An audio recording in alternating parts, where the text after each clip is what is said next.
Wait, let's say what it's called. Do you want to say what it's called? It's called Shiver. Story. Gleaming in the sunlight, a drop of water slid over her creamy, perfect neck, down her clavicle, and landed right between her ample breasts. It felt wrong watching her, but Harry was entranced. She was beautiful in general, but watching her, covered in sweat, her barely there yellow sundress clinging to her in all the right ways, he couldn't help but stand in the doorway of her kitchen, a dumb look on his face. Ginny slid the quickly melting ice over her chest, putting it right between those mounds that he loved so much. A small sigh escaping her lip, her hand went for another ice cube, staring at her forehead this time. Harry would love nothing more than to lick every droplet off her, but it was rare for him to be able to watch her do something so simple, yet erotic, all while being unnoticed. It was beautiful. As free-willed as Ginny was, she was always on guard, only letting go on her terms. Something like this, no show, no restraint, was something that Harry wanted to cherish for as long as he could. By the fourth ice cube, Harry knew it wouldn't be long before he was caught watching, so he decided to surprise her for once. Using stealth that he'd acquired from years of sneaking around under his father's invisibility cloak. Harry moved behind her, reaching out to grab her hand before pressing himself against her, realizing that his cock was stiff. Ginny let out a small gasp, letting go of the ice cube.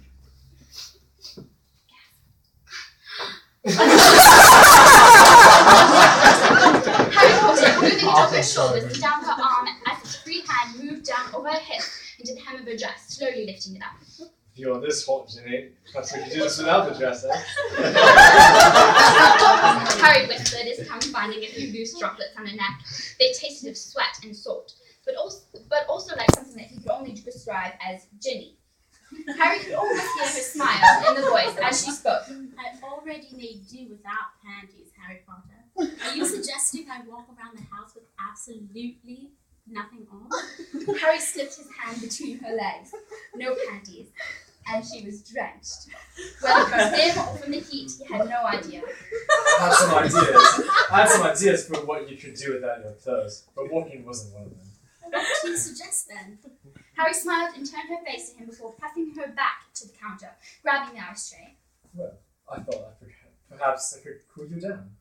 How would you propose to do that? I'll share. Popping an ice cube in his mouth, Harry pressed his lips against her neck, the ice cube melting as it ran over her flesh. Oh, I see. I do suppose if it's in the interest of keeping me from having a heat stroke, I'll allow myself to have no dress. Harry moved his lips down to where her tits met and let the ice cube fall out of his mouth and down her dress. Ginny cursed. Good. I'd hate to have to rush you off to St. Mungo's. He teased, slowly taking her dress off. Once it was off and over her head, Harry surveyed her body, noting that every inch of her seemed flush. It was a warm day, but Harry wasn't as pale as she was. Therefore, he was less affected by the heat.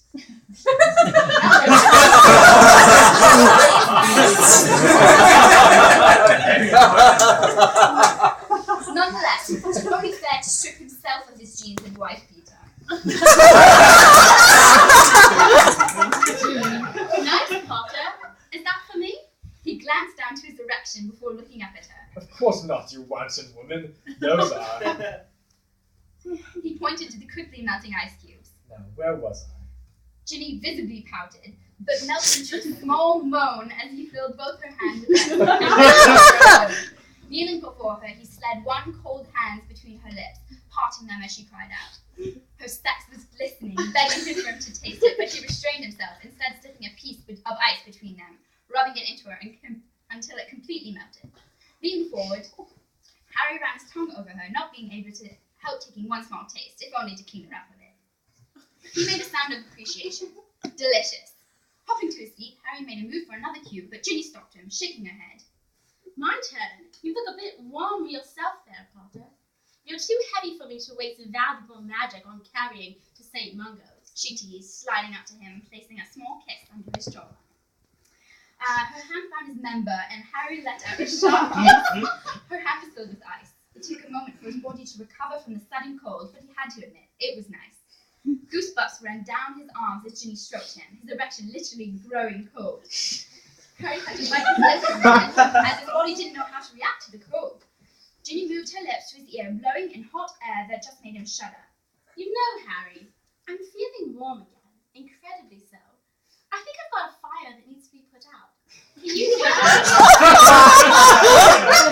Harry gulped, nodding his head. He loved that tone of her voice. It was the single most sexy thing on the planet. Where is that fire? He asked. Ginny shook her head. You don't need those. I've already got something nice and cold for you to use. She gave his direction a hard squeeze, her hand still freezing. He withheld a moan. Well, I don't think that would be more beneficial. A hose. A hose is always a good way to put out a fire. Isn't it though? Can you show me the location of this fire so I can put it out? Harry watched as Ginny leaned against the counter, her hands sliding over her body slowly, just to torture him. Finding her opening, Ginny used her fingers to stroke small circles over herself, her thumb finding her clit. He watched for a moment. He always enjoyed watching her pleasure herself, but he had to push her hand away for a moment. The beautiful thing about Ginny was that it wasn't hard to get her to come, but he didn't want her to come until he was inside of her. She wasn't getting off that easily. He teased, kissing her, his cold hands gripping her hips before lifting her on top of the counter. Grabbing another piece of ice, Harry ran it over himself a few more times, making sure it was nice and cold before thrusting deeply into her. Ginny gasped, her eyes shooting open. Oh my! Fuck, you're cold. She shivered and Harry pulled out of her, thrusting back in a moment later. How's that fire doing? Amazing. Harry thrust back into her hard. I'd better be vigilant about putting it out there, shouldn't I? Harry? Yes? Shut up and fuck me, will you? He kissed her, pulling her closer, thrusting in and out until there was nothing but heat between them once more. He wasn't complaining though. On his list of top 10, the foreplay before this had to be at least number 8. Moving his lips over her neck and collarbone, Harry sought on her nipple, taking it into his mouth with one hand while